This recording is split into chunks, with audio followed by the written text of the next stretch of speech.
This video, I'm probably not going to make one like it again. It's very a specific audience, which I don't know if I'm ever going to get this type of audience. Even if I just get one person of this audience.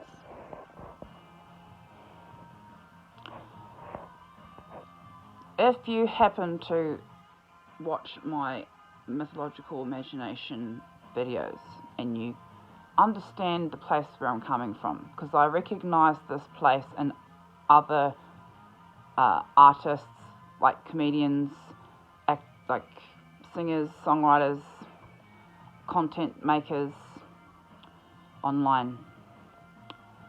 There's a source of creativity that is from a place, a very specific place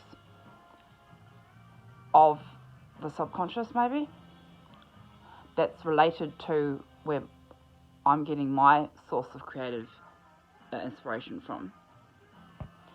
And you'll know when you come across a song or across somebody's content that'll just strike a chord with you, and you'll just know the place where it's coming from. It's kind of like a little bit of a silent movement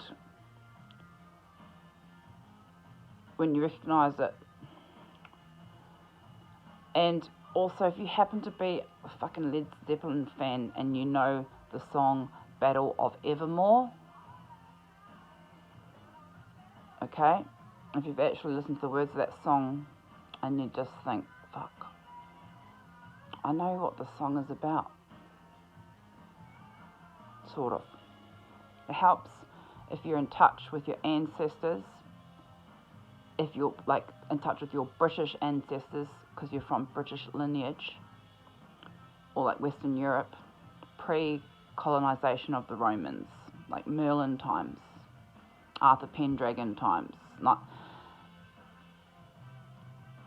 times when they were kind of pagan, and there was sorcerers and goblets and riding horses and knights and giants. Okay, talking megalith, Stonehenge type ancestor buzz. If you're tapped into that, and you're tapped into the song Battle of Evermore, and you're tapped into what I'm talking about, is that sometimes when we sing or when we create art, we're pulling it from a place that's in our ancestral DNA, in our history. And it's like a message coming through us from the ancestors, through the art. Kind of comes through you without you sort of putting a lot of thought into it. Kind of spills out, and you kind of... It's a sad place because our ancestors lost the battle, in a way, from the colonisers that colonised Britain, desecrated the sacred sites, killed off our ancestors and made a new religion, brought Christianity there. And we still have tales of Arthur and Merlin, but there's a whole lot to it that I feel I've looked into. And there was a great battle that we didn't come out on the right side of it, and we're actually still in a kind of battle war, clinging on to our identity and who we are in this kind of colonised capitalist world. And the song Battle of Evermore, to me, is like a war song of that last battle. I've done something similar before I found out about Battle of Evermore song, before I was even into Led Zeppelin, in one of my videos, which is my ancestor spirit dance. So I was doing these strange dances, and I was feeling like it's really important to film it, and I was in body rushes, and I was just feeling extremely proud and staunch about touching base with ancestors, in the ground. Remember, they used to bury our ancestors in the mounds. And then a year later, I added words into the dance, and I was surprised at what story came out of it. I wasn't expecting it to come out the way it did, especially with the ending.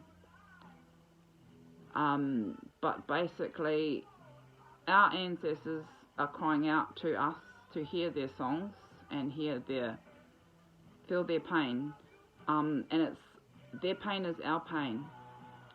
We're still at war. This is what I feel. You know, we're still at war. Our ancestors died and suffered. We are, in a way, suffering because we're like uprooted from our homelands, where our ancestors are buried. We're not in touch with our own culture and family bloodlines. As once were. I haven't even been to England and Ireland and all those places where I'm from. I think if I went there and visited, I'd feel a lot more together and whole in a way. I touched base with a lot of my other ancestors, or in other ways, but there's a big, huge chunk of it that is I'm yearning for.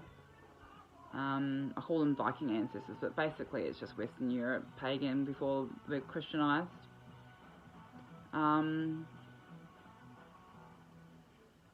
It gives me like courage, and I feel brave, and I feel no fear of any enemy. When I touch base with that place, so,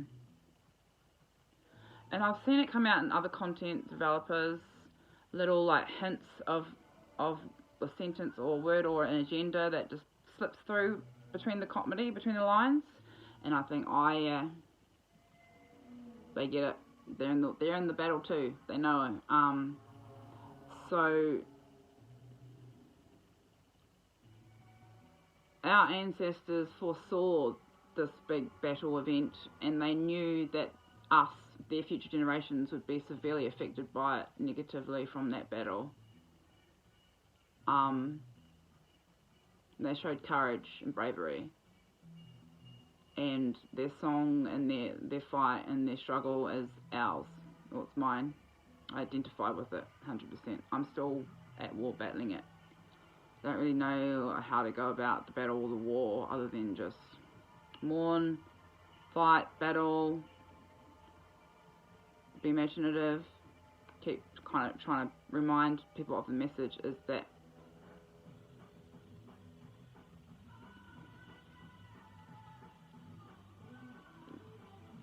the message is, I can't really like simplify it, it's just like stay true to who you are, don't forget your roots. Remember those that have fallen, don't leave anyone behind, keep on fighting, don't give up. This is a very formidable enemy. And this enemy fucked our ancestors, like, in so many ways. And we're the descendants of our ancestors, so they're us. And then our future descendants are us too, and the ancestors. So safeguarding as much as we can the younger generation, teaching the old ways, protecting, safeguarding them from the dangers and harms and evils of this world that we're living in. That is a result of that battle. Don't let this world bring you down, try to destroy you. Don't let society like tell you who you are. Don't dumb yourself or tone yourself down. Be a staunch fighter and be brave. Who cares if people say you're crazy and delusional? I don't give a fuck. This is why I hate everybody. The only people I like are my kids, my partner, and my best friend. I don't really like a whole lot of other people. I don't know if we can win this battle. Like, it's just about more of clinging on to hope and holding true to what you believe in and protecting those who you really, really, truly care and love about. Love, most of all. Yeah, and holding on.